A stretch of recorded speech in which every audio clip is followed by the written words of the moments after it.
સોમનાથ ધારાસભ્ય દ્વારા નાની હોડીઓમાં ટ્રાન્સપોન્ડર ઉપકરણો સાથે બેટરી પૂરી પાડવા મત્સ્યોદ્યોગ મંત્રી રાઘવજીભાઈ પટેલને રજૂઆત। સોમનાથ વિધાનસભા મતવિસ્તારના ધારાસભ્યએ ગુજરાત સરકારના મત્સ્યોદ્યોગ મંત્રી રાઘવજી પટેલને એક મહત્વના પત્ર લખીને રાજ્યના નાના માછીમારોની સમસ્યા તરફ ધ્યાન દોર્યું છે। આ પત્રમાં નાની હોડીઓમાં ટ્રાન્સપોન્ડર, સેટેલાઇટ બોટ ટ્રેકર ઉપકરણો સ્થાપિત કરવા સાથે બેટરી અને તેના બેકઅપની સુવિધા પૂરી પાડવાની વિનંતી કરવામાં આવી છે। ધારાસભ્યએ જણાવ્યું છે કે ગુજરાત અને કેન્દ્ર સરકારના મત્સ્યોદ્યોગ વિભાગ દ્વારા માછીમારી બોટોમાં ટ્રાન્સપોન્ડર ઉપકરણો સ્થાપિત કરવાનું કામ ચાલી રહ્યું છે।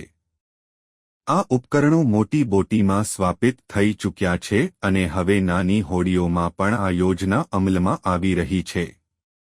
આ ટ્રાન્સપોન્ડર ઉપકરણો માછીમારો માટે કટોકટીની પરિસ્થિતિઓમાં અત્યંત ઉપયોગી સાબિત થશે, કારણ કે તેનાથી હોડીનું સચોટ સ્થાન જાણી શકાશે। આ ઉપરાંત હોડીના માલિકોને તેમની હોડીઓનું રિયલ ટાઇમ લોકેશન જાણવામાં પણ મદદ મળશે, જે સુરક્ષા અને વ્યવસ્થાપનની દૃષ્ટિએ મહત્વનું છે। જો કે નાની હોડીઓમાં બેટરીની સુવિધા ન હોવાથી અથવા બેકઅપના અભાવે આ ઉપકરણોનું સંચાલન મુશ્કેલ બની રહે છે।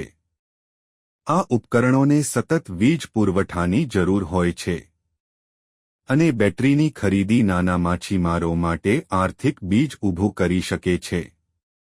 આથી ધારાસભ્ય મંત્રીને વિનંતી કરી છે કે નાની હોડીઓમાં ટ્રાન્સપોન્ડર ઉપકરણો સ્થાપિત કરવાની સાથે સરકાર દ્વારા યોગ્ય બેટરી અને બેકઅપ સુવિધા પૂરી પાડવામાં આવે।